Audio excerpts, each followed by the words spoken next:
dia, meus irmãos. Vamos mais uma vez juntos meditar na Palavra de Deus para as nossas vidas. O nosso texto hoje que nós vamos ler é o texto de Paulo aos Colossenses, tá bom? Capítulo 1, versículo 9 ao 10. Diz assim a palavra do nosso Senhor. Por esta razão também nós, desde o dia em que o ouvimos, não cessamos de orar por vós e de pedir que transbordeis de pleno conhecimento da sua vontade, em toda sabedoria e entendimento espiritual, a fim de viverdes de modo digno do Senhor, para o seu inteiro agrado, frutificando em toda boa obra e crescendo no pleno conhecimento de Deus.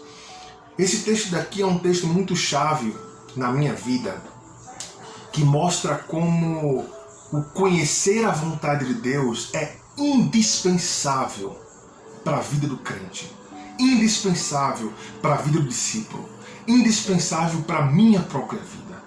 Por quê? Percebam, Paulo está aqui se dirigindo a uma igreja, tá bom? Uma igreja que ele não fundou, mas uma igreja que ele amava, uma igreja que um companheiro dele, chamado Epáfras, tinha fundado em uma de suas viagens. E ele começa dizendo o seguinte: por esta razão também nós, desde o dia em que o ouvimos, quando ele está falando em o ouvimos, está se referindo a Epáfras, que comentava com Paulo e com seus companheiros como aquela igreja estava vivendo. E ele fala o seguinte: não cessamos de orar por vós e de pedir, olha só, que transbordeis de pleno conhecimento da sua vontade. O apóstolo Paulo aqui está compartilhando com a igreja dos Colossenses, afirmando que, olha, desde que nós ouvimos falar de vocês, através de Epáfras, nós não cessamos de orar por vocês e pedir para Deus para que vocês transbordem do pleno conhecimento da sua vontade. Olha que interessante. Paulo aqui está fazendo uma oração e está dando um motivo da sua oração.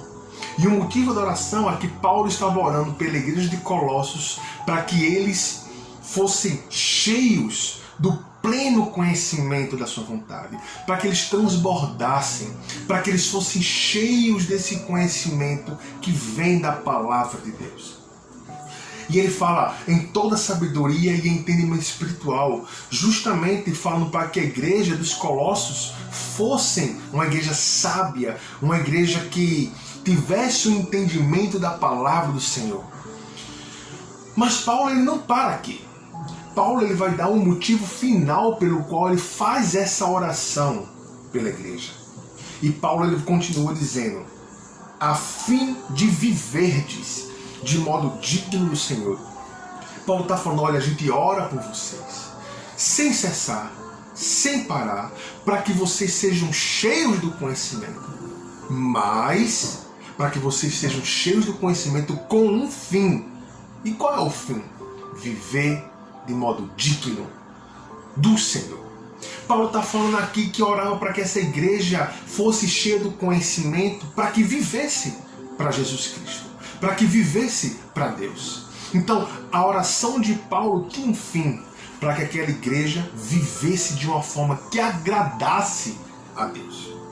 E ele continua falando: frutificando em toda boa obra e crescendo no pleno conhecimento de Deus. Justamente para que essa igreja frutificasse, desse frutos em sua vida. E crescesse no conhecimento de Deus. Cada vez crescesse mais e constantemente em quem Deus é e na sua vontade. Paulo ora para que essa igreja tenha conhecimento para viver uma vida digna.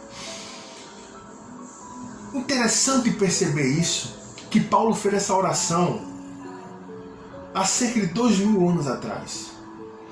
E é uma oração importantíssima, não apenas para 2000 anos atrás, mas para hoje. Por quê? Porque nós continuamos necessitando de crescer no conhecimento da vontade de Deus. Mas crescer nesse conhecimento para que possamos viver uma vida digna do Senhor. Às vezes, meu irmão, você pode se perguntar: mas meu Deus, eu quero viver uma vida para o Senhor, eu quero agradar, eu não estou conseguindo agradar o Senhor. Mas talvez o que falta para você e para mim seja conhecer mais a verdade de Deus. E quando eu digo isso, meu irmão, eu não digo conhecer apenas intelectual. Eu não digo conhecer para ser um debatedor teológico. Eu estou falando que é um conhecer para que você se deleite na verdade, mas para que essa verdade transforme sua vida. É você conhecer a vontade de Deus para viver para Ele. Da mesma forma, é nos relacionamentos. Vou pegar o exemplo de um casamento. Se você ama a sua esposa ou o seu marido, você quer agradar a ele. Mas para que você possa agradar e fazer aquilo que o seu marido ou a sua mulher quer, o que é que você precisa? Você precisa saber daquilo que ele gosta. Você precisa saber daquilo que ele quer receber de você, ou daquilo que ela quer receber de você. Então você precisa conhecer o seu marido ou a sua esposa. Da mesma forma no relacionamento com Deus. Como é que você vai agradar a Deus? Como é que você vai agradar a Jesus Cristo se você não sabe aquilo que Ele gosta? Se você não sabe aquilo que Ele quer em sua vida, como Ele quer que você se vista, como Ele quer que você fale, como Ele quer que você planeje o seu futuro. Tudo depende de você conhecer a vontade de Deus para viver para Ele. Então, meu irmão, quer agradar Jesus Cristo? Quer viver uma vida piedosa? Quer viver de uma forma que agrade a Deus? Leia a palavra do Senhor. Mas leia ela, como já falei antes, não procurando apenas encher-se de conhecimento, que isso não leva a nada. Muitas vezes leva a orgulho. Leia ela e diga: Senhor, eu estou lendo esse livro daqui para poder viver para o Senhor, para poder me relacionar com o Senhor, para poder me deleitar nesse relacionamento contigo. Quer agradar a Deus? Quer viver de forma digna? Vá à palavra do Senhor diariamente. Separe um tempo e mergulhe neste livro que tem tanto a nos oferecer, porque é a palavra de Deus para as nossas vidas. Deus nos abençoe e que Deus possa continuar falando conosco diariamente, meus irmãos. Um abraço e até logo.